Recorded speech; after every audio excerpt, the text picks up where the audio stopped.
Welcome, all of you. Good evening. We have with us Mr. Santosh Singh with his new book From JP to BJP. Santosh ji has worked with Indian Express, Tribune, and many other exemplary newspapers, famous newspapers, and he has also taught at Makhanlal Chaturvedi Institute of Mass Communication. Santosh ji, welcome. Welcome. Just a correction, not Tribune, the Telegraph. Telegraph, the Statesman, the Asian Age, and of course, Okay, yes, the Telegraph, Indian not Express. Tribune. Yeah, assistant editor with Indian Express, right? Yes, correct. Okay.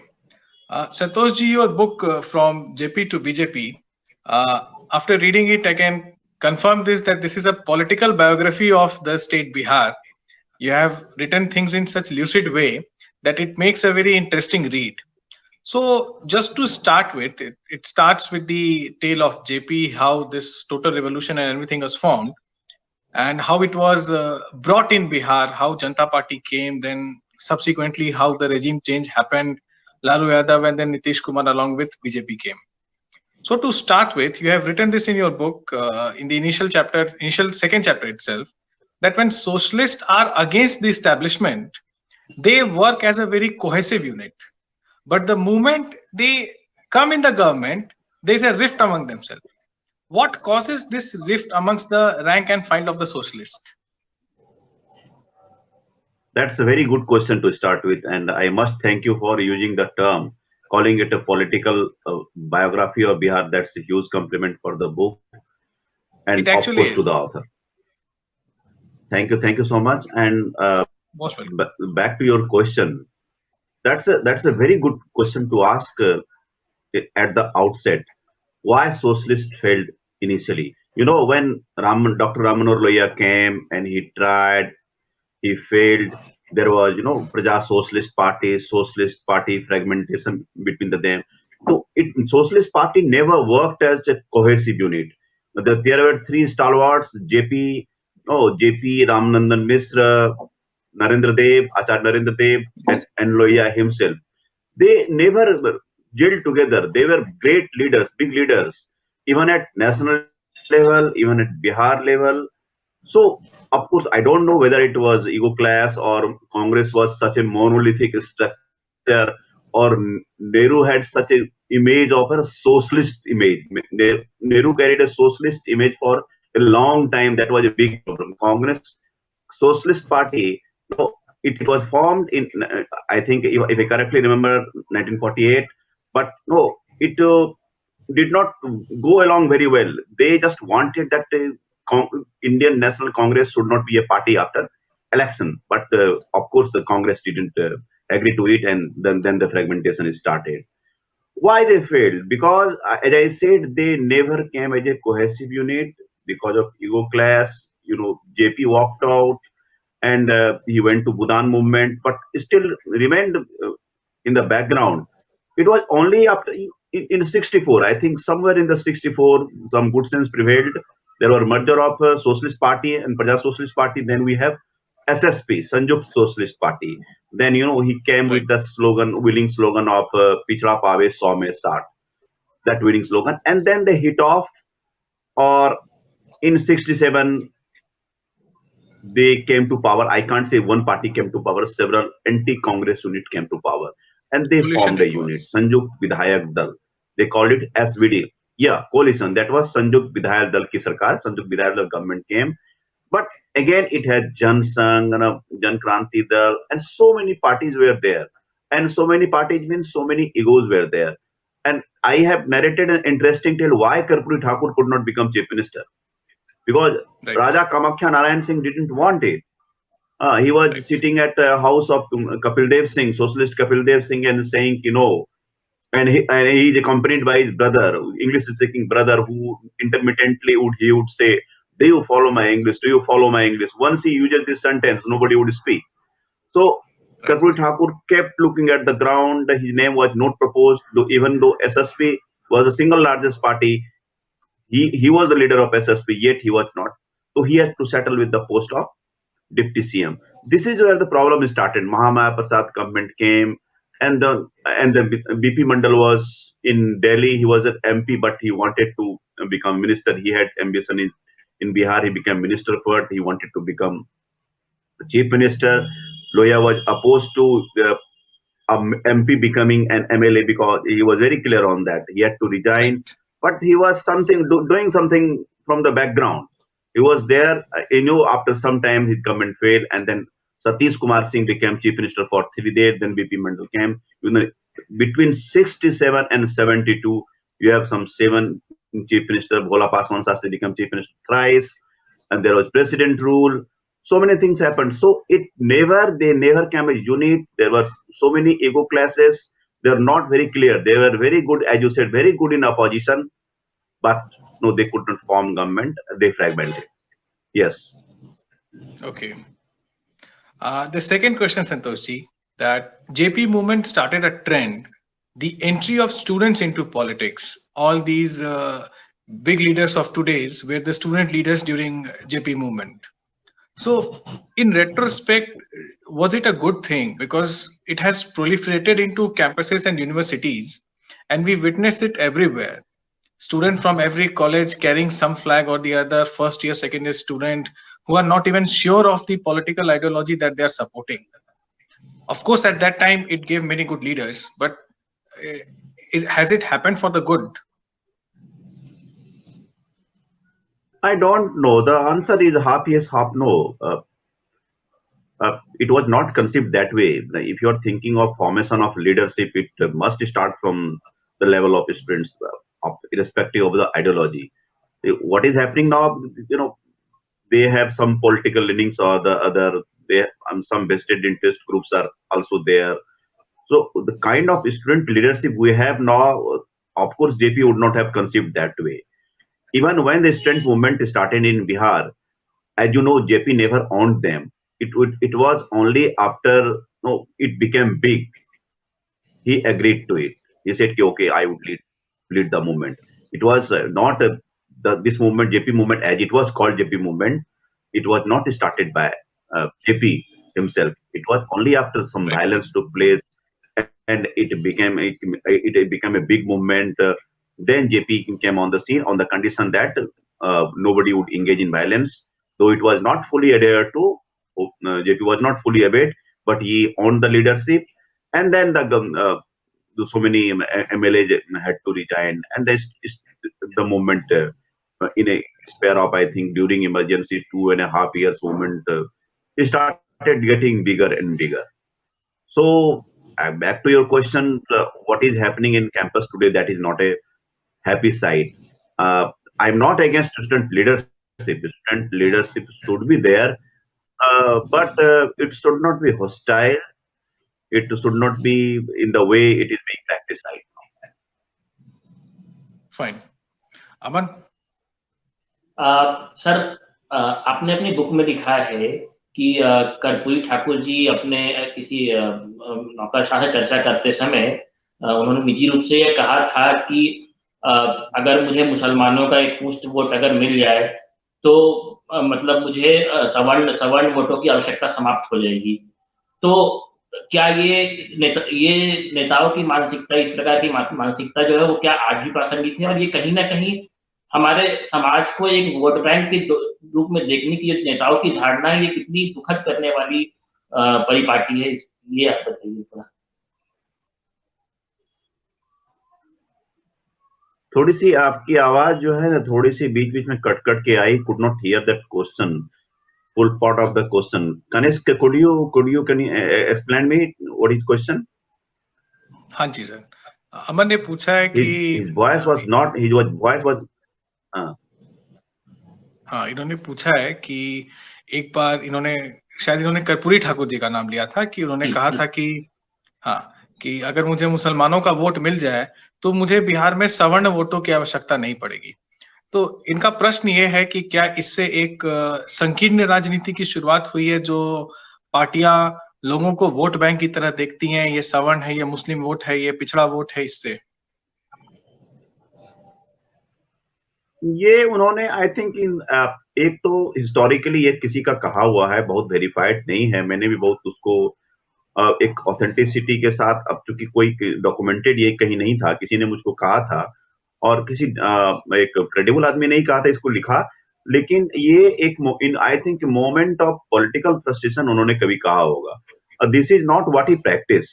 वो जब कर्पूरी ठाकुर का जब उदय होता है, of course ये अपने आप में संकीर्ण है, अगर उन्होंने कभी कहा होता तो उनकी इस बात पर क्रिटिसिज्म बनता है, लेकिन जिस प्रकार की पॉलिटिक्स उन्होंने प्रैक्टिस की, उनकी पॉलिटिक्स में it never reflected in is politics.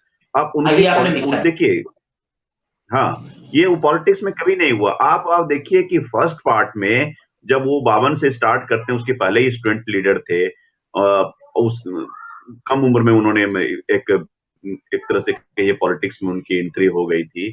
तो एक पार्ट में वो फ्रीडम फाइटर हैं। सेकंड पार्ट में उनका जब शुरू 47 से 67 जाइए तो वो एक स्ट्रगलिंग सोशलिस्ट लीडर हैं।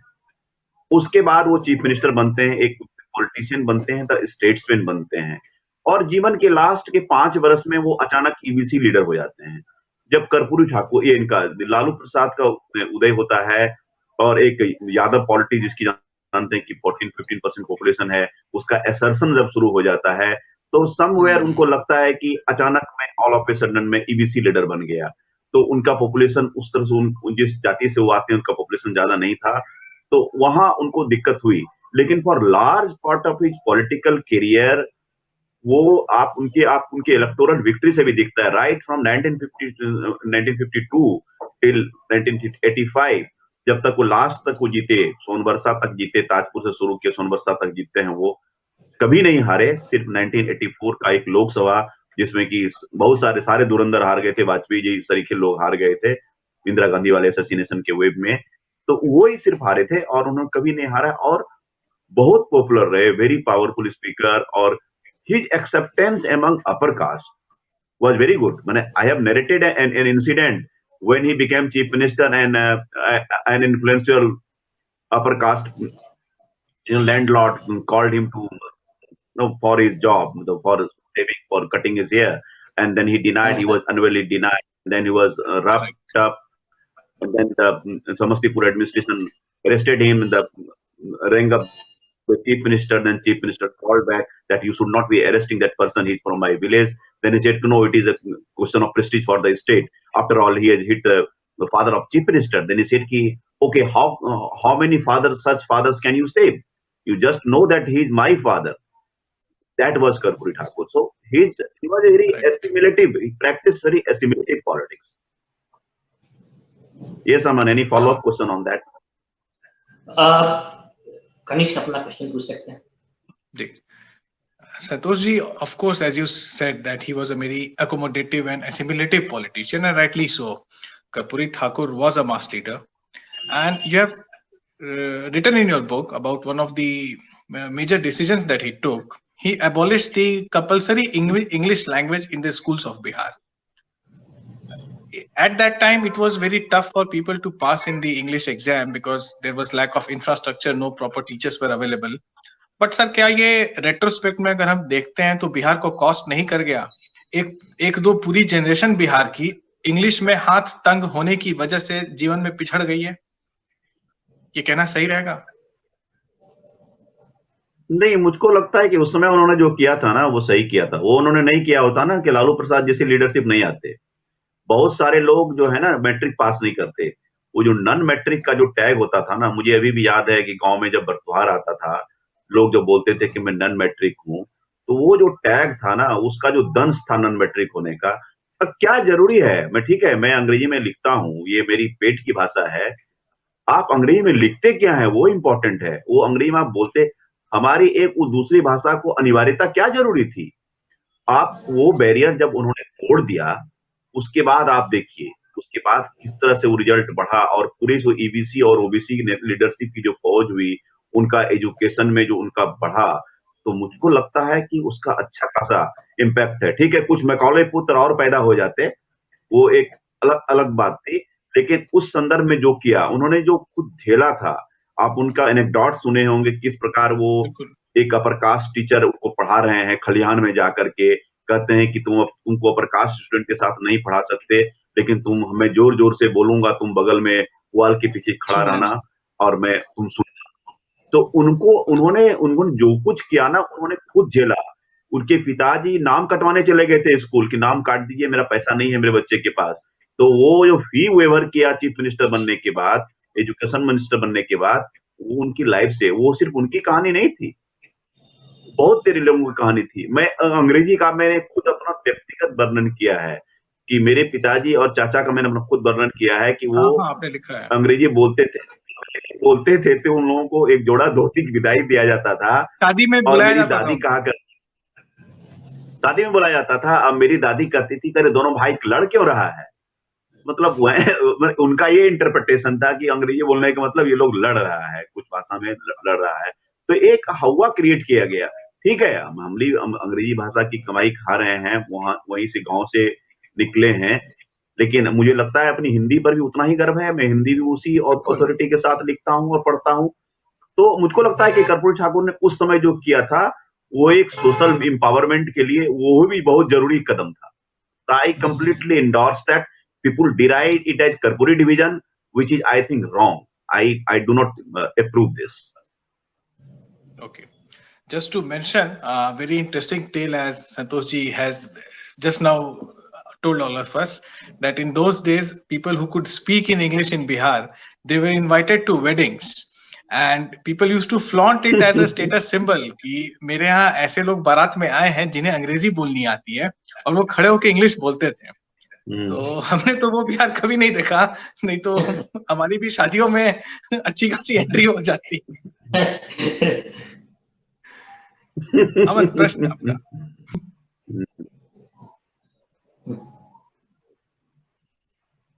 अमन, पूछे आप।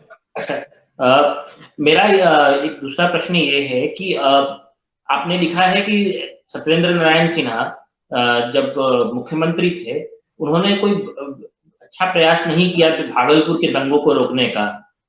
आपने एक प्रसंग ऐसा भी लिखा है, जब राजीव गांधी पटना हवाई अड्डे पर उतरे थे, तो उन्हें मतलब स्टेट गवर्नमेंट का जो पायलट था वो उस समय गायब था, तो अंततः उन्हें खुद ही प्लेन फ्लाई करके उन्हें भागलपुर जाना पड़ा, और वहां पर भी प्रशासन ने उन्हें हिंदू इलाकों को नहीं दिखाया।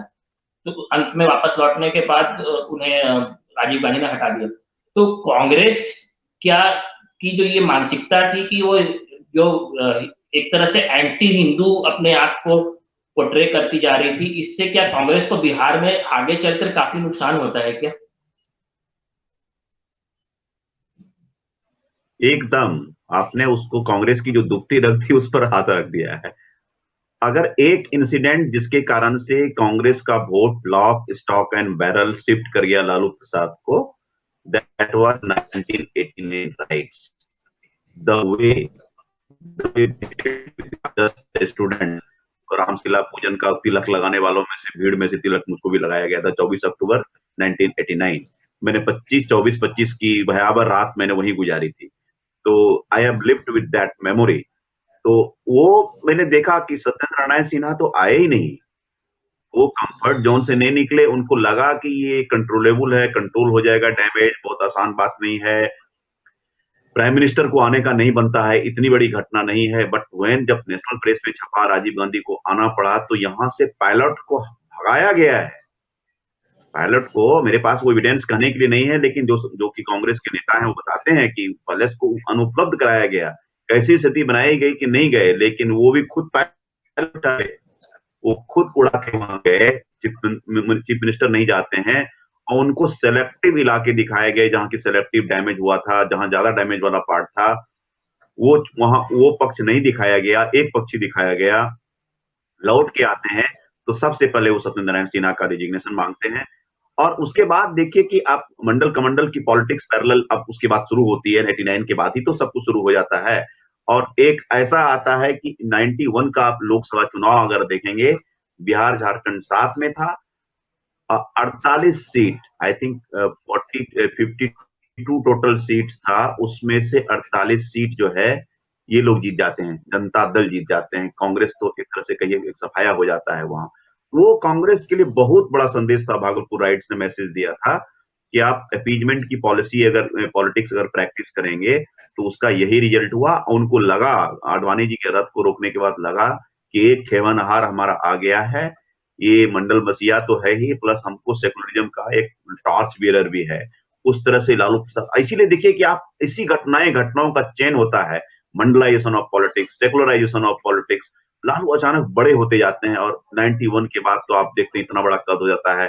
शरद यादव, जॉर्ज फर्नांडिस, नीतीश कुमार, रामविलास पासवान, सब एक एक करके अलग होते हैं, उनके चले जाते हैं बिकॉज ऑफ कद। और ये सब कद बढ़ाने में वो सारी घटनाएं हैं, और उसमें वो ये ट्रिगर शुरू होता है 1989 राइट से, और ऑफकोर्स मंडल कमीशन की रिपोर्ट के बाद।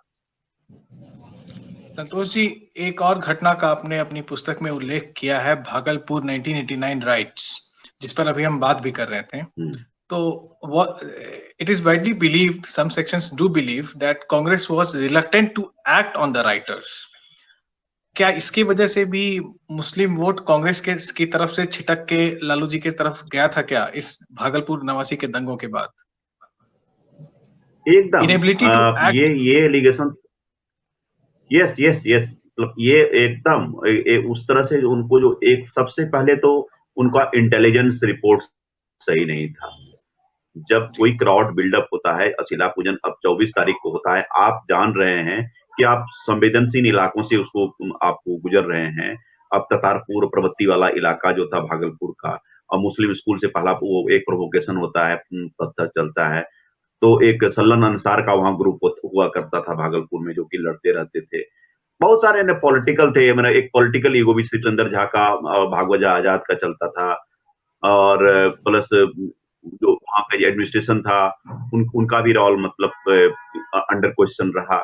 तो उसको उन्होंने ठीक ढंग से डील नहीं किया, और यहाँ तक कि वो बहुत सारे लड़के जो मारे नहीं गए थे उनके बारे में खबर उड़ा दी गई कि मारे गए हैं। नेक्स्ट डे वो नाथनगर थाने में जाते हैं, बताते हैं भाई हम जिंदा हैं, हमारे नहीं गए हैं। तो जो रिपोर्टिंग भी हुई, बहुत रिस्पॉन्सिबल रिपोर्टिंग भी नहीं हुई उस घटना की, और कांग्रेस की हैंडलिंग ऑफकोर्स बेटर हो सकती थी, बेटर नहीं होती तो वो आग उतना क्यों फैलती। एक गोभी के खेत में, नौगाई एक गांव है, वहां मतलब लाशों को एक गोभी के खेत के नीचे दफना दिया गया था। तो वो तो भयावह थी। और कांग्रेस तो अभी तक, अगर एक बात कांग्रेस को याद होगी तो भागलपुर राइट्स हमेशा कभी नहीं भूल सकते हैं वो। उसके कारण तो बिहार में ऐसे चले गए कि अब वो तो अब साइड लाइन्स पर चले गए। संतोष जी, कुछ क्वेश्चंस आ रहे हैं ऑनलाइन। अनुशील ने पूछा है, ये हम आगे चर्चा करेंगे तो ये प्रश्न लेंगे क्योंकि ये नीतीश जी पर है, तो आगे हम इस पे बात करेंगे। Radhika is asking that students have always been revolutionary, be it in 20th century or 21st. JP movement was opposed by then ruling government, and the same is happening today. I would like to know author's view on this. Do you see a parallel what is happening in few universities around India, often happening, and can it be compared to the JP movement? Because there are more universities in India than JNU. Yeah, to an extent, yes. Of course, what they were protesting about the condition of hotel, about the bus fare, small things which concern students. That is what JP movement was all about. But then the political dispensation owned it, and they just mixed the corruption charges against the government, and by that time Indira Gandhi had been becoming unpopular at the center, and they had started targeting Abdul Ghaffur government in Bihar. So yes, there is a bit of parallel, but the context was different. The times were different. Today's times are different. I think some kind of political patronization, backing, provocation is happening right at the moment. At that time, the political leaders were not very sure whether they should own up these students. Yes. It was only after a stalwart like JP came into the picture, so many people were unwilling to resign. Even Kapil Dev Singh resigned on the second thought. Even Ramvilas Paswan was not very willing to resign. When then mass resignation started, then all of a sudden everybody had to resign and express solidarity with the students. And by that time, movement started getting bigger, and you know the result. Then emergency took place. It was and then after what happened in 1977, we know it all. The toppling of the Indira Gandhi government and Janata Party government came. Okay. Santosh ji, moving forward from the JP and Kapuri Thakur era to the Janta Dal and RJD, Lalu Yadav still remains a mass leader, and he has consecutively won terms in Bihar as chief minister. But his erosion happened in a very gradual way.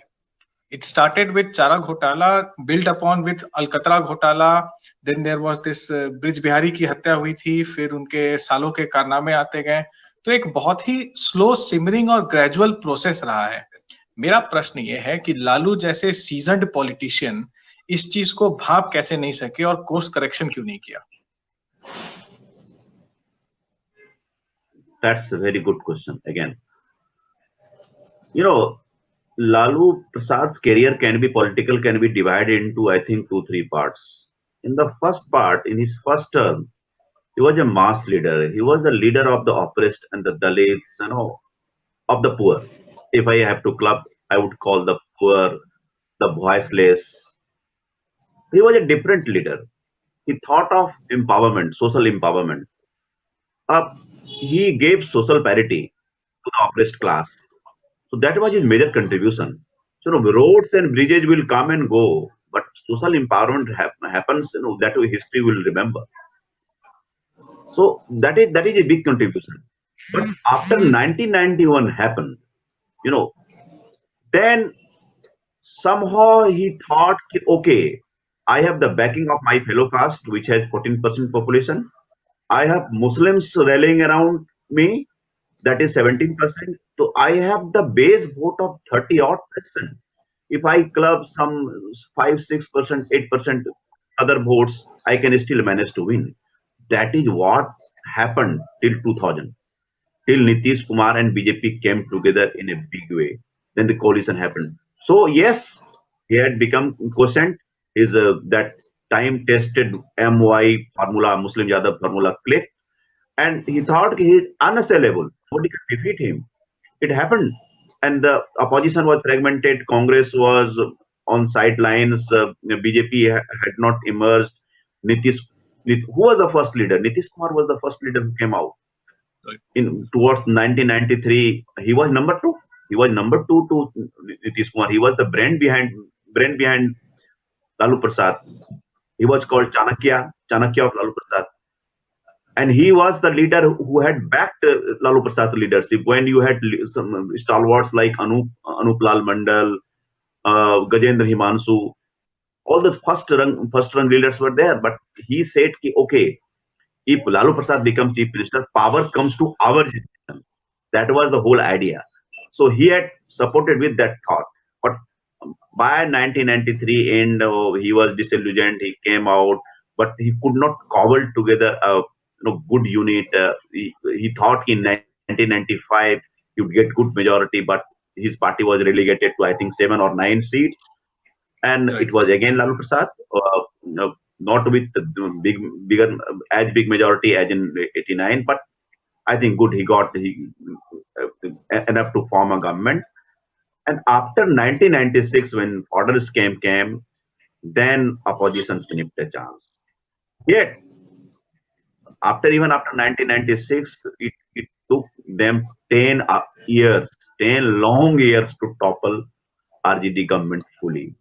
2000, RJD was still the single largest party. A governor called Nitish Kumar, NDA, Nitish Kumar led NDA. I still remember the Asian Age headline, Nitish sworn in, governor sworn at. Sworn in, yeah. People were abusing the government. Book. Excellent headline by Asian Age. I was working in Asian Age that time. I still correctly remember.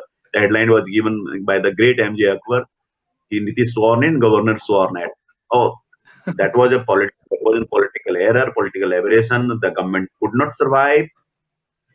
And then you see what happened in 2005. We have 2 elections in 2005. February, Ramvilas Paswan had 29 seats. He thought, I am holding key to the formation of government, but that didn't happen. It was followed by president's rule. Then BJP realized, okay, now we should project someone as chief minister. During the second round of campaigning, Arun Jaitley gave the idea to let us project Nitish Kumar as chief minister. And they got simple plus majority. It was not a great majority in 2000 October, but simple plus majority. So what I'm trying to say, it took 10 years, even after Lalu had already become weak. So of course it was the backing of his tested MY combination. And then he had become complacent. Then the orders came. All his loyalist big leaders left him. He didn't have a good set of advisors. There was the entry of his in-laws. In the last book, I had written a chapter, in-laws and outlaws. So in-laws and outlaws ruined his game. अमन, इसी संबंधित मेरा एक प्रश्न है।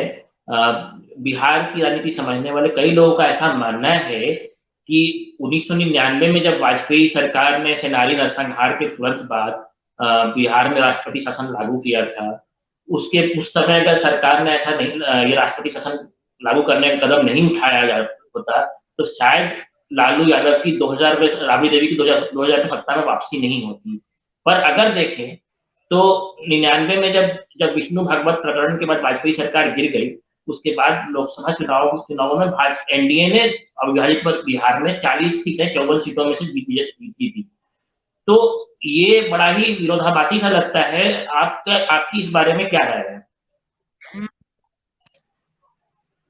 ये जैसे India signing के time में हुआ था ना, तो समथिंग लाइक दैट उनको भी लगा उस समय उनको वो उस टाइम का वाजपेयी गवर्नमेंट का इंडिया साइनिंग टाइप का था। तो उन्होंने ये सोचा नहीं था कि दोनों इलेक्शन जो होते हैं वो डिफरेंट होते हैं, अलग डायनामिक्स होता है, अलग पोल इश्यूज होते हैं, लोकल लेवल पर अलग अलग होते हैं, प्लस हमेशा कास्ट कम्युनिकेशन तो हमेशा बिहार में रहा ही रहा है। तो वो उस तरह से, जिस तरह से इन्होंने कंसीव किया था उस तरह से हुआ नहीं।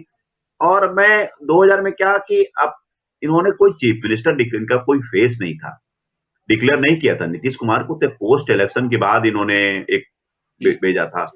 तो एक लालू प्रसाद के अगेंस्ट में, इवन राबड़ी देवी के, जो भी राबड़ी देवी मतलब प्रचंड रूप से लालू प्रसाद ही लीडरशिप थी, तो उनके अपोजिट इन्होंने एक कोई लीडरशिप नहीं दी थी, न बीजेपी ने दी थी, न और एक कोई कंबाइंड लीडरशिप थी। तो मुझे लग रहा है कि जैसे कि आप कैंपेन करने जाते हैं, कहते हैं कि मोदी जी हमारे नेता हैं, लेकिन लोग पूछते हैं कि मोदी जी क्या मुख्यमंत्री बनेंगे? तो आई थिंक उसी टाइप का वहां प्रश्न था कि वाजपेयी जी क्या मुख्यमंत्री बनेंगे। तो हो सकता है कि that kind of question would have been asked those days की बीजेपी की और या फिर एनडीए की कोई लीडरशिप नहीं थी। और प्लस जो of course the caste dynamics of Bihar politics certainly would have played a big role in that. नहीं, और शायद उस समय जो गठबंधन का जो केमिस्ट्री थी वो भी सही से नहीं बैठी थी, और उस समय समता पार्टी और जदयू अलग हो गए थे दोबारा। मतलब 99 लोकसभा चुनाव में एक साथ आने के बाद 2000 के विधानसभा चुनाव में वो लोग दोबारा अलग हो गए थे। और अगर जहां तक मुझे ठीक से याद है, जदयू के प्रत्याशी के रूप में नरेंद्र सिंह जमुई और चकाई सीट दोनों से लड़े थे। जदयू के प्रत्याशी के रूप में जमुई से लड़े थे, निर्दलीय चकाई से लड़े थे, और दोनों ही सीटें जीत गए थे। तो ये कहीं गठबंधन का अरिथमेटिक ठीक से बैठा नहीं था। एकदम सही बोल रहे हैं। गठबंधन का इसी गवर्नमेंट फॉर्मेशन, ये इन्होंने गठबंधन तो 1996 से प्रयास इन्होंने करना शुरू किया था, लेकिन वो कंप्लीटली पूरी तरह से शेप नहीं ले पाया था। जैसे कि मैंने थोड़ा सा जिक्र किया है बीजेपी वाले चैप्टर में, कैलाशपति मिश्र वाले चैप्टर में भी मैंने किया है कि उन्होंने कैसे कहा था कि अगर तुम बाहर वाले को अगर अपना लीडरशिप देते हो तो तुम्हारी लीडरशिप डेवलप नहीं हुई। तो नीतीश कुमार की एक लाइन खींच, जो कि आज सही साबित हो रहा है, नीतीश कुमार की एक लाइन वहीं से एक लंबी खींच गई थी। और उसमें मैंने ये भी रिवील किया है कि पासवान जी ने, जब पासवान जी को प्रपोजल 2000 में दिया गया, नीतीश कुमार के पहले दिया गया था पासवान जी को कि आप जाएंगे बिहार, तो पासवान जी ने मना किया था राष्ट्रीय पॉलिसी। लेकिन जाते जाते पासवान जी ये भी नहीं चाहते थे, केंद्र में चाहते, पासवान जी ये भी नहीं चाहते थे कि नीतीश कुमार बने, तो वो उन्होंने सुशील मोदी का नाम सुझाया था उस समय।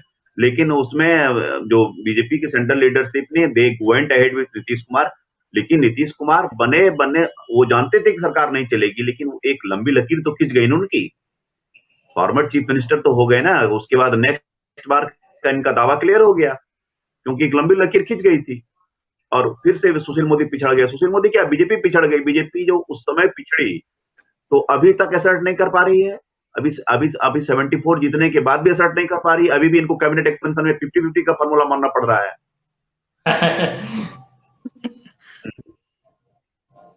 संतोष जी, एक प्रश्न है ऑनलाइन आपके लिए। अनुशील पूछ रहे हैं is it not too big a price to pay for social justice of Lalu Yadav?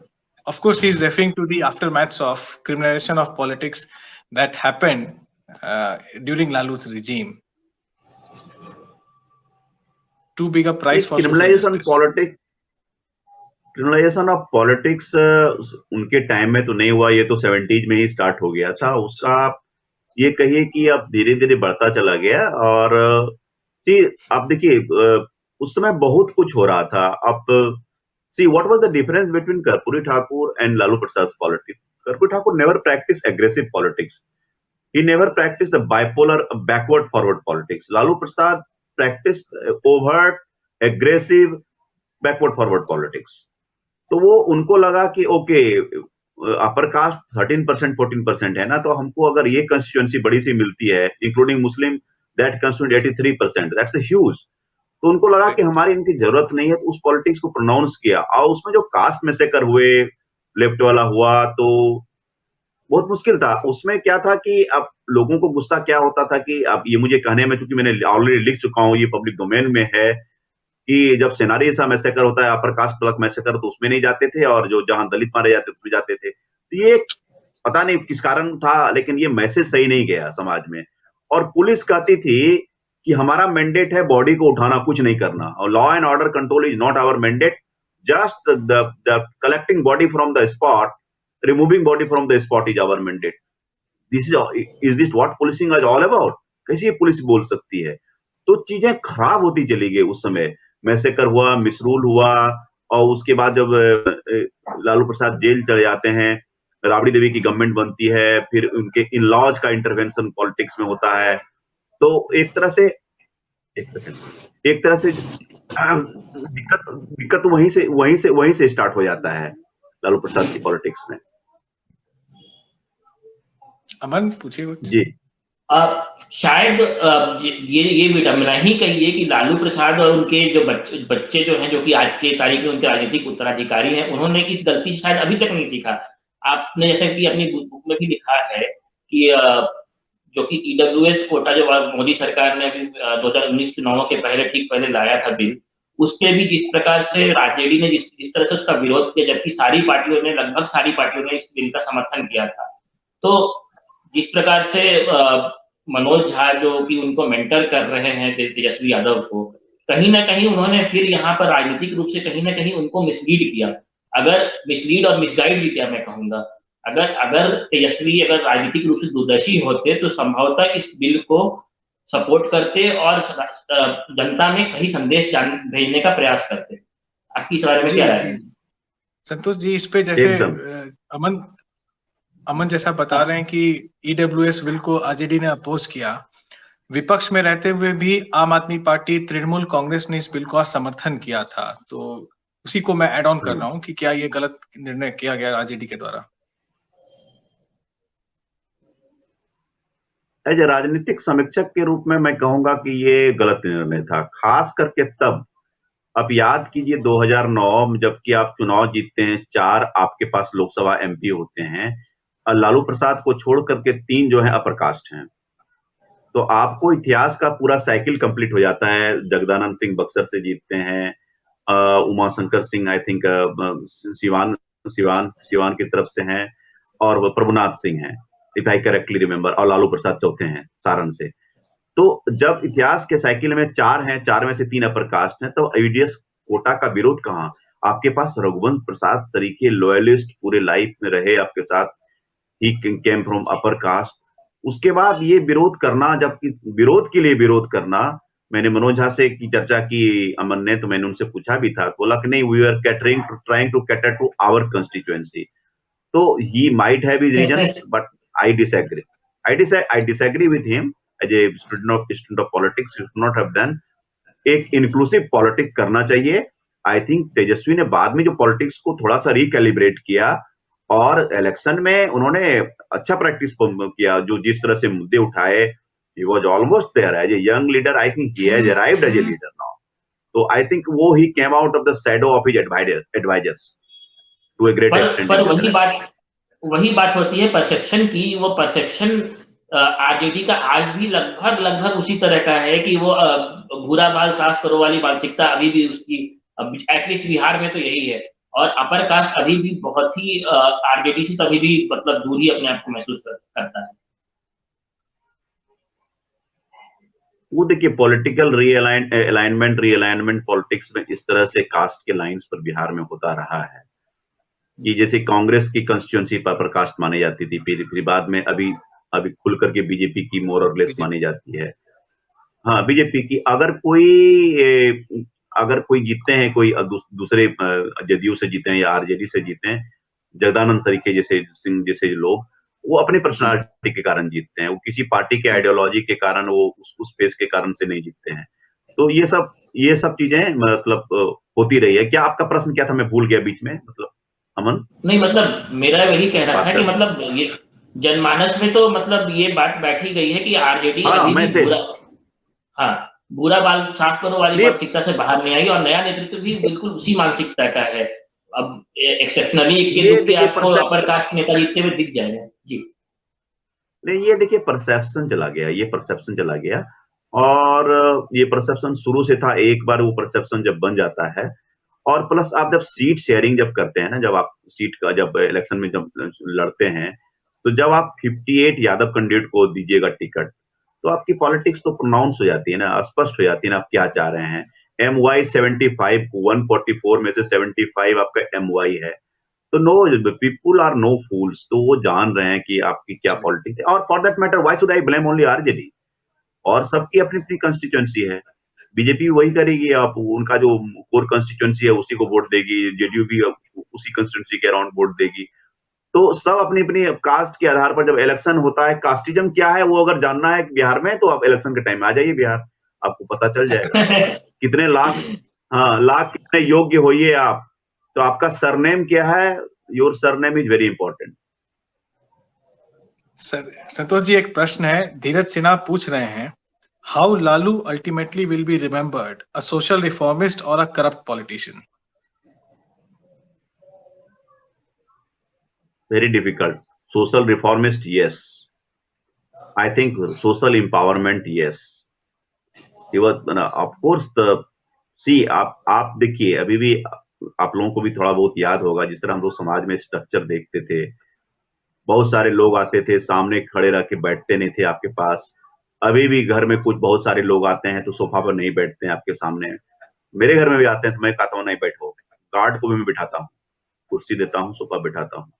ये सेंस जो मिला है ना, ये लालू प्रसाद ने दिया है, ये छोटी सी बात नहीं होती है। मैं एक वाकया सुनाता हूँ जिसका जिक्र मैंने अपनी पिछली किताब में किया था, मैं रिपीट नहीं करता हूँ, इसीलिए मैंने रिपीट नहीं किया इस किताब में। रीडर्स को मैं ठगना नहीं चाहता था, मैं अपने आप को भी नहीं करना चाहता था। एक बार की बात है कि अचानक लौट रहे थे कन्वॉय के साथ, बिना प्रोटोकॉल तोड़ करके। He was man of easy protocol, मतलब एज ए पॉलिटिशियन। तो एक दरवाजा खटखटाते हैं, और एक झोपड़ी है, एक रविदास कॉलोनी है, झोपड़ी है।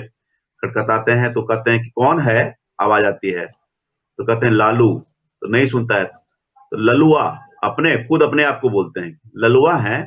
तो खोलता है तो पूरा अपना आर्म्स फैला देता है, लालू भैया। हाँ, तो वो पूरा अपना क्रीचदार शर्ट को, ये कुर्ता को भूल करके उस गले में एम्ब्रेस करते हैं। और वो जो गले लगाया, वो गले लगाना वो सिर्फ सिंबल नहीं था, वो कितने जनरेशन को सुनाएगा वो कहानी कि लालू यादव रात में आए थे, उसको गले लगाए। वो जो सिंबल गया ना, तो वो एक बहुत बड़ा सिंबल था। तो एक सोशल एम्पावरमेंट के रूप में जाएंगे। मतलब अब करप्शन में क्या है, जब कोर्ट ने रूलिंग दी है उसके अगेंस्ट में मैं क्या कर सकता हूँ, मैं करप्ट पॉलिटिशियन, तो वो तो that is a record of history. But there are several people जिनको करप्शन करना आता है। मैं इतना ही कहूंगा कि लालू जी को शायद करप्शन करना नहीं आता होगा। ये बात हो सकती है कि अब ये तो करप्शन बड़ा सब्जेक्टिव चीज है, who is corrupt, who is not corrupt. तो अब since he is convicted, it's a matter of legal thing, legal record. But I would prefer, as a journalist, as a student of politics, I would like to remember him as a politician, a social reformist, a social empowerment, who could have done better, who could have done better as chief minister on governance count, and there could have been less corruption in his regime. Let me put it this way. एक आखिरी प्रश्न लेते हैं लालू यादव पर ही, फिर हम आगे बढ़ेंगे। अनुशील पूछ रहे हैं, isn't Bihar paying the price for Lalu Yadav in terms of wholesale migration of labor, service, and being the most backward state on almost all social indexes? ये तो है संतोष जी की Yes, बिहार कई yes, yes. To a great extent, yes. और अभी भी देखें ना, आप उस रिजीम क्या, आप करंट रिजीम में देखें ना, आपका देखिए, अब प्राइमरी सेक्टर में एग्रीकल्चर सेक्टर का क्या ग्रोथ रेट है, आप देखिए 7% से नीचे होगा। आप शुरू नीतीश कुमार के रिजीम का भी देख लीजिए, जितना भी इनका ग्रोथ रेट 11% प्लस पार करता था, कभी कभी टॉप में आ जाता था, वो सेकेंडरी सेक्टर का ग्रोथ है, वो टेलीकम्युनिकेशन सेक्टर का ग्रोथ है, वो सब सेक्टर की ग्रोथ। जो प्राइमरी सेक्टर का ग्रोथ कभी कभी कहते हैं कि कभी फ्लड आ जाता है, कभी ड्रॉट हो जाता है, तो वो चीजें ऑफकोर्स हमारे सोशल इंडेक्सेस कर रहे हैं। प्रशांत किशोर जब वाला बहुत सारा डेटा दिया था कि अभी भी 23वें पोजीशन पे आप पड़े हुए हैं, 15 साल पहले भी 23वें पोजीशन पे थे नेशनल में, अभी भी 23rd पोजीशन में है। तो आपका ग्रोथ क्या हुआ? आप एक तरफ से आप स्पेशल कैटेगरी स्टेटस की मांग करते हैं, you go to centre with the begging bowls, at the same time आप कहते हैं कि हमने सुशासन लाया, गवर्नेंस काउंट पर बहुत सारा अचीव किया है। तो मैं ये पूछता हूं कि बिजली, सड़क, पानी is not the of course the index of government, that is very basic things, our right. मैं ये कहता हूं कि कहाँ है, where is industry? Food processing unit क्यों नहीं आए? मखाना का यूनिट आ सकता था, टोमेटो का यूनिट आ सकता था, पोटैटो चिप्स ला सकते थे आप। हमारे पास मैंगो का है, उसका प्रोसेसिंग हो सकता है, लीची का ऑफकोर्स है। तो छोटी छोटी चीजें हमारे पास हो सकती थी, we could have done much better. अभी भी व्हाई नो होलसेल माइग्रेशन के लिए, कल भी मैं एक फंक्शन में था, मैंने बोला कि हमारे पास एक श्रमजीवी एक्सप्रेस है, मुझको तो सारी ट्रेनें श्रमजीवी एक्सप्रेस लगती है। अभी भी श्रमजीवी एक्सप्रेस अभी भी पटना से बिहार जा रही है, और डिफरेंट डिफरेंट ये क्या दिल्ली जा रही है, और डिफरेंट अब जा रही है। माइग्रेशन ने बता दिया आपको कि क्या ये कोविड क्राइसिस ने कितने लोग किस तरह से पांव में छाले पड़े हुए आए, 40 लाख तो मतलब कम से कम आए ही होंगे। तो ऑफकोर्स मतलब सारी क्यूमुलेटिव, व्हाई मैं right from Congress government to Nitish Kumar government, everybody responsible for this, not just Lalu Prasad ji. Santosh ji, अगला प्रश्न है, ये लालू जी से आगे बढ़ते हैं, नीतीश जी पर आते हैं। तो क्या ये कहना सही रहेगा कि नीतीश जी को बीजेपी ने ही ग्रूम करके आगे किया है?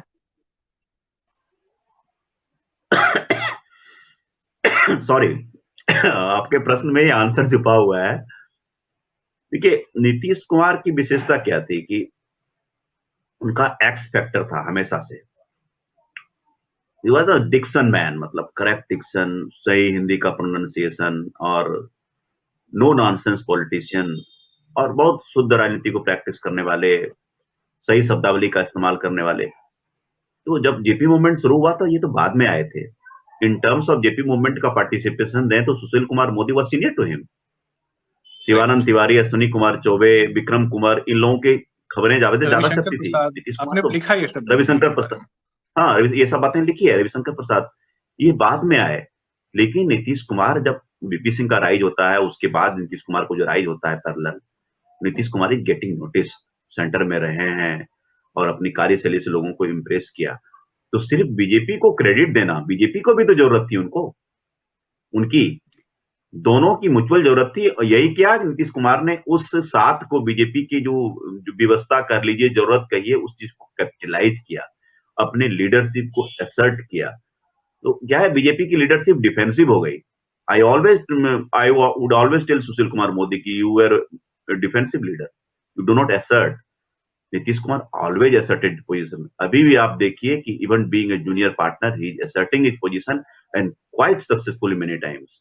तो ये उनका जो लीडरशिप क्वेश्चन था, he was very high leadership question. तो just giving credit to BJP, it would not be fair. It is the credit goes to both, but I would still say more credit to Nitish Kumar. The way he groomed himself, the way in a caste structure of Bihar, where his caste has only 3% of the state population, Lalu Prasad had cushion of 14%. Nitish Kumar didn't have. To emerge from breaking that cycle in a caste-ridden politics of Bihar, I think it's a big achievement of Nitish Kumar. We may criticize him. We are free to criticize him for the governance count, law and order deterioration, and whatever low development indices and other things. Rightly put Santosh ji. Nitish Kumar has often exhibited a very calm demeanour, जैसा आपने कहा कि वो correct diction, सही भाषा का प्रयोग करते हैं, उटपटांग कुछ जल्दी नहीं कहते हैं, कंट्रोवर्सी से मोरलेस दूर ही रहते हैं। बट ऑफ लेट ऐसा ऑब्जर्व किया गया है कि वो अपना आपा खो दे रहे हैं। चुनाव के पहले भी एक आध बार सम्मेलनों में उनको गुस्सा आ गया, क्रोध दिखा दिया उन्होंने। हाउस के अंदर तेजस्वी यादव पर गुस्सा कर रहे थे। अभी कुछ दिन पहले पत्रकारों को उनका कोप भाजन बनना पड़ा। तो क्या ये is this a realisation that my political base is shrinking and I have been cut to size by the BJP? ये क्या उनका एक तरह से एकदम उनका रोष निकलना है? एकदम यू आर बैंग ऑन, एकदम एकदम सही है। यही रीजंस है। आप अगर लंबे समय तक एक किसी स्ट्रक्चर में लंबे समय तक एक बहुत पावरफुल पोजीशन में रहते हैं, ऑल ऑफ ए आप यू आर मतलब आप योर पोजीशन इज रेलीगेटेड। आपको even though you are chief minister, लेकिन आप जान रहे हैं कि हमको कम नंबर है, तो उन्होंने एक टेक्टिकल स्टैंड लिया कि ओके आपके पास ज्यादा नंबर है, अपना चीफ मिनिस्टर बनाइए। ही न्यू कि हमारे पास हमको मनुहार करेगा, हमको मनाएगा। वो मनाया भी बीजेपी वालों ने। उनको भी जरूरत है। अभी 22 तक तो कुछ करेंगे नहीं, यूपी के चुनाव के पहले कुछ नहीं करेंगे। वो देखेंगे how the things would unfold. तो ऑफकोर्स नीतीश कुमार अब अपना फ्रस्ट्रेशन शो कर रहे हैं। अब fissures are showing, even JDU में आप देखिए कि वो दरार अब दिखने लगी है। वो उनके लीडरशिप की दरार। अब 3 बार आप चीफ मिनिस्टर रह चुके हैं, तो वो फ्रस्ट्रेशन शो कर रहा है। वो 19 से ही स्टार्ट हो गया था। 19 के कैंपेन में आप देखिएगा, अब नरेंद्र मोदी के सामने में अब जो आदमी आप देखिए कि कभी जो एंटी नरेंद्र मोदी पॉलिटिक्स के न्यूक्लियस के रूप में जाने जाते बॉडी थे, लैंग्वेज प्रोजेक्ट बता किए रही जाते थे, थी, बॉडी लैंग्वेज में वो कॉन्फिडेंस हाँ, नहीं था मोदी जी के सामने। वो ऑल ऑफ ए सडन 19 में आप देखिए, 19 में मंच पर नारे लग रहे हैं और वंदे मातरम के, और ये चुपचाप बैठे हुए हैं। और तो वो बता रहा था कि वो अब किस तरह से वो second he is playing second fiddle to the big man. तो ये चीजें तो 19 मतलब देखिए, नीतीश कुमार को जब भी एनालाइज किया लोग करेंगे तो 17 के पहले, 17 के बाद इस तरह से एनालाइज करेंगे। तो 17 के बाद के नीतीश कुमार डिफरेंट नीतीश कुमार हैं। वो एक पॉलिटिक्स ऑफ कन्वीनियंस के करने वाले हैं। एक he would stay in chief minister, उनका एकमात्र मकसद है कि I would stay in the chief ministers chair. But वो एक जो हनक होती है ना एक पॉलिटिशियन की, वो दैट इज डिफरेंट। 12, 13, 14 के नीतीश कुमार एक डिफरेंट नीतीश कुमार थे। ये नीतीश कुमार डिफरेंट ही जब अभी जो है एक प्रैग्मेटिक पॉलिटिशियन है, who wants to stay in power and stay relevant. Aman आ गए हैं, पूछिए अमन अपना प्रश्न। सॉरी, थोड़ा तकनीकी समस्या आ गई थी। मेरा एक प्रश्न ये भी है कि जिस प्रकार से बिहार की राजनीति में तेजस्वी यादव के बारे में कहा जा रहा है कि वो बड़े ही मतलब तेजी से उभर रहे हैं, आपने भी कहा है ऐसा। पर ऐसी क्या मजबूरी आ गई कि उन्होंने 70 से ऊपर सीटों पर कांग्रेस को सीट देनी पड़ गई, जिसका खामियाजा ये भुगतना पड़ा कि वो सरकार बनाने से वो थोड़े से अंदर से रह गए। ऐसी क्या मजबूरी आ गई उनके सामने? देखिए, अब लेफ्ट का गुड शो होगा, वो इस तरह उन्होंने एंटिसिपेट नहीं किया था। अब उनको ये पता होता कि लेफ्ट इतना अच्छा करेगी, तो लेफ्ट को जरूर तीनों मिला के 50 सीट देते। और कांग्रेस ने 27 लाया था कॉम्बिनेशन में, नीतीश कुमार के कॉम्बिनेशन में। तो 27 वाज ओके गुड शो, जबकि वो उनको 41 सीट ही दिया था 41 में। तो उनको कहीं ना कहीं लग रहा कि 41 में 27 लाया है, तो उनको हो सकता है कि हम लोगों का कॉम्बिनेशन है तो अच्छा करेंगे। एंटिसिपेट उन्होंने ये किया था। एक चीज को कांग्रेस को इतना अंडरस्टिमेट नहीं किया था, और इनको जज नहीं किया था कि left would do better that well. ये चीज उन्होंने जज नहीं किया था। ये चीज अगर जज किए होते तो शायद उनको इतना नहीं मिलता। कांग्रेस को लग रहा था कि हम जो है आरजेडी के बाद सबसे इंपॉर्टेंट पार्टी है, वो कि इन सेंस है भी, लेकिन लास्ट में उनको दूसरी बात ये थी कि आरजेडी ये नहीं चाहती थी कि एक और अलायंस पार्टनर चला जाए। अलायंस पार्टनर छोड़ के छोटे छोटे जा रहे थे। मुकेश सहनी देखे किस प्रकार प्रेस कॉन्फ्रेंस से निकल के चले गए, उसके पहले मांझी चले गए, फिर बाद में कुशवाहा गए। तो कांग्रेस वाज वन पार्टी जो सोच एक स्थिति आई थी जो वो देख रहे थे कि बीएसपी और पार्टी के साथ हम अलायंस फोर्स कर सकते हैं, छोटी छोटी पार्टियों के साथ। स्थिति खराब हो गई थी, लेकिन वो कांग्रेस के साथ अलायंस ब्रेकअप नहीं चाहते थे, क्योंकि तब तो और केक वॉक हो जाता है एनडीए। इसी से मेरा एक फॉलोअप प्रश्न है। आपने कहा कि ये लेफ्ट का गुड शो है, और लोग भी इसको लेफ्ट के रिवाइवल के तौर पर देख रहे हैं। अगर आप चुनाव परिणामों का आकलन करें, तो ऐसा प्रतीत होता है कि ये एक तरह से आरजेडी ने अपने वोट्स बहुत ही सफलतापूर्वक left CPI mostly CPI ML को ट्रांसफर किए। आप, चूंकि मैं पटना से रहने वाला हूँ, मुझे मैं ये कह सकता हूँ कि आरजेडी का फुलवारी शरीफ गढ़ रहा है। अगर आरजेडी श्याम रजक को वहां से उतारती तो निश्चित रूप से मतलब श्याम रजक जीत गए होते। पर ये एक बहुत ही सक्सेसफुल स्ट्रैटेजी रही कि जहां पर आरजेडी ने अपने कई सीटों पर अपने वोट सीपीआई एमएल को ट्रांसफर किए। इससे पहले के चुनावों के परिणाम अगर देख ले तो लेफ्ट बिल्कुल हाशिए पर आ गई थी। तो आपको ऐसा नहीं लगता है कि हम लोग कुछ ज्यादा ही मतलब एनालाइज कर रहे हैं लेफ्ट की परफॉर्मेंस को? नहीं, लेफ्ट का महिमा मंडन नहीं कर रहे हैं। होता क्या है ना कि आप चुनाव जब इलेक्टोरल पॉलिटिक्स में रहते हैं तो सब चीज को सेगमेंटेड हम लोग जज नहीं कर सकते हैं। ऑफकोर्स वोट का ट्रांसफर बहुत अच्छा हुआ। अब लेफ्ट का देख,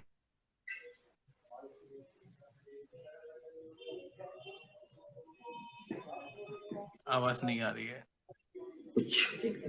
Some technical errors on behalf of the author, I guess. Let us wait. सबसे Sir is back, yes. Santosh ji, आप अपने फ्रेम को सीधा कर लेंगे।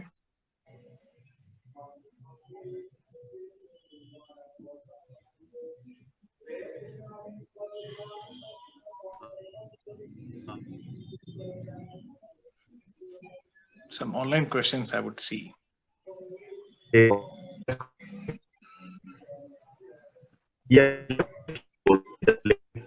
क्वेश्चन तो इस पर भी कोई रेडी करनी होती है, खास करके एमएल। इसलिए कह रहा हूँ कि उनका कार्डर अभी भी जीवित है, उसके रिवाइवल की जरूरत है। सर, आप अपना एक बार उत्तर दोहरा देंगे? म्यूचुअल वोट का ट्रांसफर जो है आरजेडी का बहुत अच्छा ट्रांसफर हुआ, उसके कारण से ये परिणाम हुआ। लेकिन मेरा इसी में फॉलो अप खुद से प्रश्न पूछता हूं कि ये कांग्रेस के साथ क्यों नहीं हुआ? क्योंकि उनका कार्डर उतना स्ट्रांग नहीं है जितना लेफ्ट का है। लेफ्ट ने कहा अच्छा किया जो उनका कभी बेल्ट हुआ करता था उस रीजन में, जहां की उनके अभी भी हैं फॉलोवर, खास करके शेड्यूल कास्ट वाले में है, आप देखेंगे उस सेगमेंट में है। तो आरजेडी का जब बेस वोट उनके बेस वोट से जो ऐड करता है वो बेटर करते हैं। In comparison to that Congress का जो बेस वोट अब हम कुछ मानते ही नहीं है, वो फ्लेजलिंग है। कांग्रेस का जो बेस वोट है वो डिवाइड हो गया है, कुछ बीजेपी को चला गया है, कुछ इधर आ गया है, कुछ उधर आ गया है। लेकिन लेफ्ट का अभी भी, खासकर एमएल का अभी भी बेस वोट है। वो आरजेडी के साथ कम्युनिस्ट जब मिला तो उसकी कन्वर्टिबिलिटी हो गई। इसलिए मैं महिमा मंडन नहीं कहूंगा, मैं प्रैग्मेटिक एनालिसिस दोनों एस्पेक्ट को देख रहे हैं। कन्वर्टिबिलिटी मैं ये कह रहा हूं। संतोष जी, एक मेरा प्रश्न है। जैसा आपने सही कहा कि किसी को अगर जातिगत राजनीति देखनी है तो बिहार में चुनाव के समय आ जाए।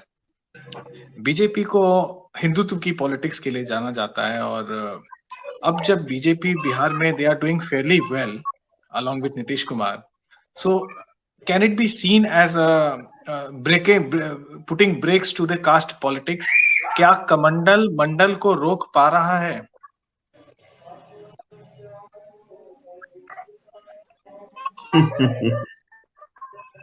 कास्ट पॉलिटिक्स तो मुझको नहीं लगता है कि कभी सिस्टम से निकल पाएगा पूरी तरह से। अब कभी कभी क्या होता है तो ओवरलैप कर जाता है कुछ डेवलपमेंट एक तरह से कहा जाता था, लेकिन वो सिर्फ वोटिंग है, उसको नीचे की चीजें आपको नहीं दिख रही, इसलिए आप कि वो वोटिंग बड़ा थिक। 2014 में Nitish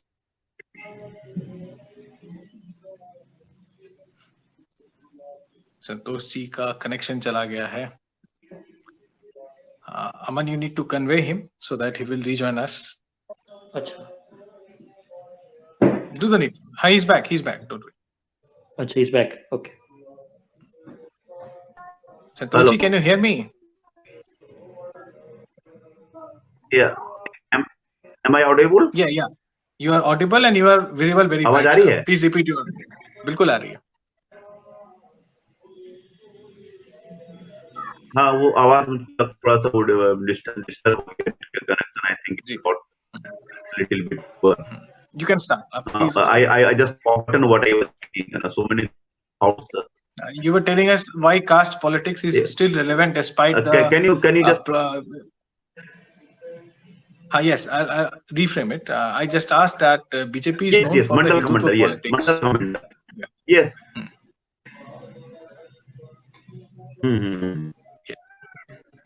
No, I think they would come past that politics. अभी वो उस तरह से वर्डली प्ले नहीं करेंगे जिस तरह से और स्टेट में करने की कोशिश करते हैं. वो सबका मिक्स रखेंगे. It will be a bit of everything. It will be caste, it will be development, जो चले जहां जहां, और एक ओवर्ट हिंदुत्व की पॉलिटिक्स में फोकस करेंगे. उनको लगा है कि अगर इस तरह से हम जीत रहे हैं तो ये चलेगा भी. But once Nitish Kumar is out of scene, I don't know मतलब what kind of politics would play out. Then वहां उसके बाद से कुछ हो सकता है प्रॉब्लम स्टार्ट. लेकिन एज ऑफ अभी बहुत ज्यादा इवेंट नहीं है. थोड़ा बहुत 18 में हुआ जो मैंने किताब में भी जिक्र किया है 18 के बाद. लेकिन नीतीश कुमार ने प्रेजेंस से सबड्यू कर दिया है. वो नीतीश कुमार को बिग माना जाता है कि हमेशा वो खास करके जो We have lost Santosh ji again. Santosh ji's connection again. He's back. Wait कर लेते हैं आगे. हाँ बिल्कुल. Yes sir. Yeah. You are visible. I just answered the question. Okay. Yes. Santosh ji, one more question. Like Shahnawaz Hussain जी को legislative council में भेजा गया है और ऐसा माना जा रहा है कि शायद उनको मंत्रिमंडल में शामिल किया जाएगा. तो शाहनवाज हुसैन एक बड़े वरिष्ठ नेता हैं. हालांकि उनकी आयु काफी कम है, लेकिन वो वाजपेयी जी के समय भी केंद्र में थे.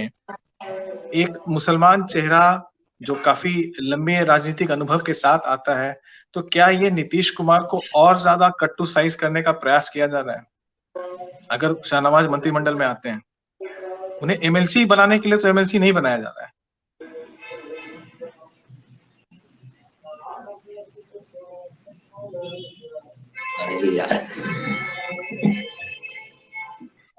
Technical issues. Let us wait for a few more minutes. ये बहुत इंटरेस्टिंग क्वेश्चन है. I so want Santosh ji to answer it.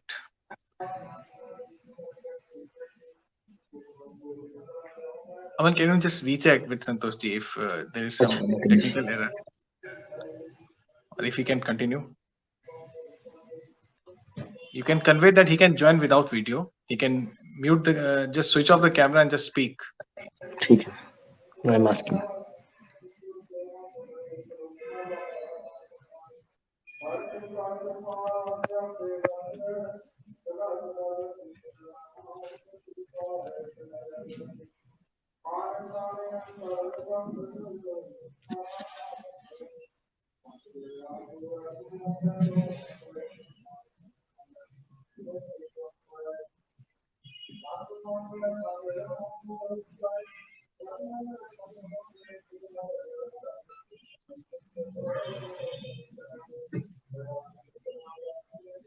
Conveyed. हाँ, I already conveyed.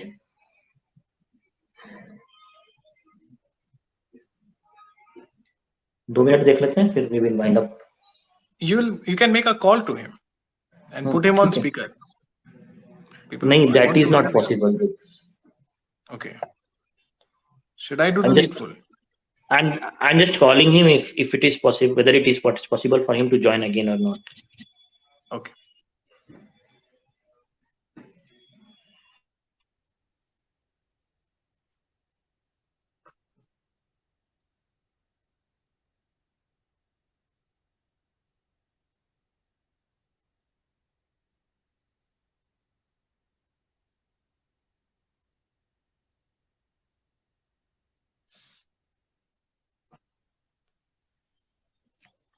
He's trying to reconnect. We shall wait. Which is your, what do you find, Aman? Santosh ji is here. Santosh ji, Yes, welcome back. I think that yeah, some internet issue, I think. Yeah. What is the Okay, okay. question?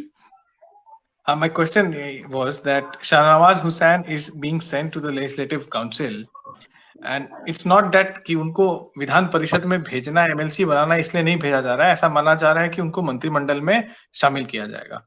वरिष्ठ नेता रह चुके हैं, वाजपेयी जी के जमाने से केंद्र में रहे हैं, काफी यंग हैं भारतीय राजनीति के अनुसार, और एक मुसलमान चेहरा भाजपा का. तो क्या मंत्रिमंडल में अगर उनको लिया जाता है तो क्या ये इस तरह से देखा जा सकता है कि नीतीश कुमार को और ज्यादा कट टू साइज किया जा रहा है? मैं उसको उस तरह से नहीं देखता हूँ. मैं उनके शाहनवाज के रिहेबिलिटेशन के रूप में ज्यादा देखता हूँ, और वेस्ट बंगाल चुनाव के पहले उन्होंने एक मैसेज देने की कोशिश की है. लेकिन मुझको लगता नहीं है कि वो मंत्रिमंडल में जगह मिलेगी. आई थिंक जो मेरा सोर्सेस कह रहा है कि मंत्री बनेंगे वो, लेकिन कट टू साइज नहीं, लेकिन एक लीडरशिप, एक असर्टिव लीडरशिप तो जरूर आ जाएगी उनकी प्रेजेंस से. आई don't know whether would be chief minister face of BJP और नॉट वेरी श्योर. लेकिन आप तारकिशोर प्रसाद और रेणु दुबे के बनाने से वो सुशील कुमार मोदी का वो एक रिप्लेसमेंट सही ढंग से मुझे नहीं लगता है कि वो हो पा रहा था, कि एक खास करके लीडरशिप कोसेंट के हिसाब से. तो शाहनवाज का प्रेजेंस रहेगा तो ठीक ठाक रहेगा. मतलब एक तरह से बीजेपी एक थोड़ा सा और एसर्ट कर सकती है, और एक सटल मैसेज भी चला गया मुस्लिम फेस का, जैसा कि आपने कहा. बट आई वुड नॉट से कि इसको ज्यादा स्ट्रेच करके हम देख सकते हैं कि वुड बी चीफ मिनिस्टर. और but for now BJP playing mind games with JDU. That's correct. And playing it on front foot. कह सकते हैं, you may say that, but most of the time मतलब they are on back foot even if they. जी जी जी. Yes, political enthusiast please. शायद आपने ठीक कहा कि बंगाल चुनाव के मद्देनजर भी उनको मंत्रिमंडल या विधान परिषद बनाया गया है. इसका मुख्य कारण ये मुझे लगता है कि जो मतलब सीमांचल जहां से वो बिलोंग करते, किशनगंज के इलाके से, वो बिल्कुल बंगाल से सटा हुआ है और फिर आगे असम आ जाता है. तो शायद ये एक बीजेपी की रणनीति होगी, क्योंकि बीजेपी का कोई खास मुस्लिम बीजेपी में भी कोई खास मुस्लिम प्रतिनिधित्व है नहीं विधानसभाओं में और लोकसभा में नॉर्थ ईस्ट से. अगर नॉर्थ ईस्ट में शायद उनका सिर्फ एक एमएलए है. सो इस हिसाब से शायद ये एक संदेश देने का प्रयास है बीजेपी के द्वारा. हाँ, एकदम आपने लगभग सही कहा, लगभग यही सोच रही होगी. प्लस आप देखिए ना कि 2014 से हारने के बाद 10,000 वोट से कम से हारे वो, तो ये was literally cooling his heels. और उसके बाद 19 में बहुत बड़ा धक्का लगा, उनकी सीट ही जेडीयू के खाते में चली गई, और बहुत राज्यसभा का इंतजार कर रहे थे कि ऐसा बनेगा, मिला नहीं. हुए थे, कश्मीर अमेंडमेंट मिला, वी सक्सेसफुली डिड दैट. तो अपना पार्टी में पोजीशन भी रिगेन करने के लिए उन्होंने काफी मेहनत की. तो बीजेपी को लगा कि अपॉर्चुन मोमेंट है कि एक साथ बहुत सारा मैसेज चला जाएगा. रिहेबिलिटेशन भी हो गया, बंगाल चुनाव का भी मैसेज चला गया, नीतीश कुमार को भी मैसेज चला गया, बिहार के अपने बीजेपी के लीडर को मैसेज चला गया. तो एक तीर से बहुत सारे शिकार किए इन्होंने प्रयास किया. संतोष जी, बिहार की राजनीति पर जो आपने अपनी बुक लिखी है, उसमें लास्ट में आपने कुछ यंग लीडर्स के बारे में चर्चा की है. आपने लिखा है उनके बारे में. तेजस्वी यादव अभी सबसे आगे खड़े हैं, चिराग पासवान से भी शायद आगे खड़े हैं. तो जो नेक्स्ट जनरेशन ऑफ लीडर्स हैं, जैसा आपने बताया है, उसमें आपने तेजस्वी यादव का नाम लिया है, तेज प्रताप यादव आते हैं, चिराग पासवान आते हैं. तो क्या अब इनकी एक अलग पॉलिटिक्स शुरू होगी, यंग पॉलिटिक्स जिसको कहते हैं, कि will he talk more about employment, jobs, opportunities for the youth के जो इश्यूज हैं, क्या उनको ये उठाएंगे?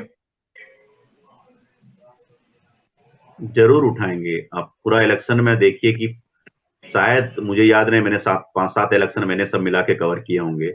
इवन आई डोंट रिमेम्बर कि भाई इस तरह से अगर आप कहेंगे जॉब, माइग्रेशन, पहली बार इलेक्शन का इतना ओवरवेलमिंग मुद्दा बने, इतना क्राउड आया. क्या दोनों पार्टियों के वोट का अंतर क्या है? 13,000, 12,000, 270 वोट का अंतर है दोनों पार्टियों के बीच में. भले ही वो सीट 12 कम रह गया हो, तो ऑलमोस्ट तो वो क्लिक कर ही गया था. तो 10 लाख जॉब, 10 के बदले में आप 19 आप बोल दीजिए, लेकिन 10 लाख का तो क्वाइनेज उनका है ना. वो पोस्ट कोविड वर्ल्ड की जो पॉलिटिक्स है, तो मतलब मैंने लिखा एक लाइन कि MNREGA can prevail over mind games. अब वो चलेगा। अब आपको पीपुल मीन ब्रेड की पॉलिटिक्स, उनको आप दे मीन पे आप उनको काम दीजिए, आप यूथ की बात कीजिए, आप रोजगार की बात कीजिए, तो वो पॉलिटिक्स अब चलेगी। कास्ट तो अपने बैकग्राउंड में प्ले करता ही रहेगा, caste issue, all this things would remain in the background, but अब फोरग्राउंड में ये डेवलपमेंट के इशू होंगे और यंग लीडरशिप बड़ी इंटरेस्टिंग होगी। बीजेपी किसको फाइनली चीफ मिनिस्टर प्रोजेक्ट करती है।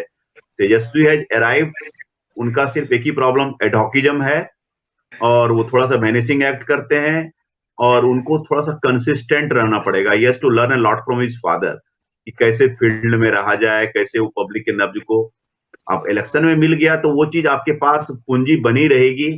वो जरूरी नहीं है, ये फ्लोटिंग पूंजी होती है। लोगों की जो जनता की जो पूंजी होती है वो आपकी बहुत फ्लोटिंग होती है, वो मेमोरी भी शॉर्ट होती है, सब कुछ भूल जाएगी। तो he has to constantly keep hitting the ground, तभी वो रहेंगे। अदरवाइज तो BJP versus the rest, separate versus the huge.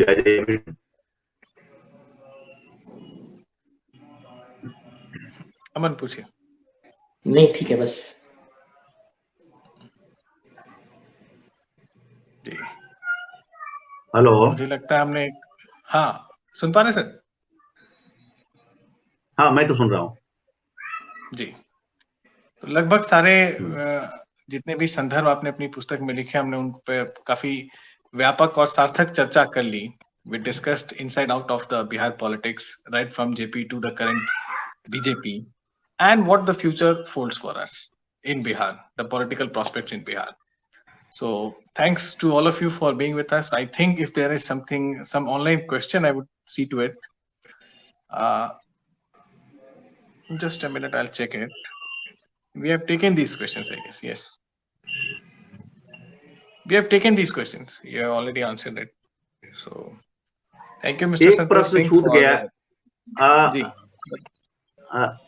एक प्रश्न छूट गया था, मुझे लगता है कि वो प्रश्न कनेक्शन भी छूट गया, लेकिन विल वेट, संतोष जी वापस आए।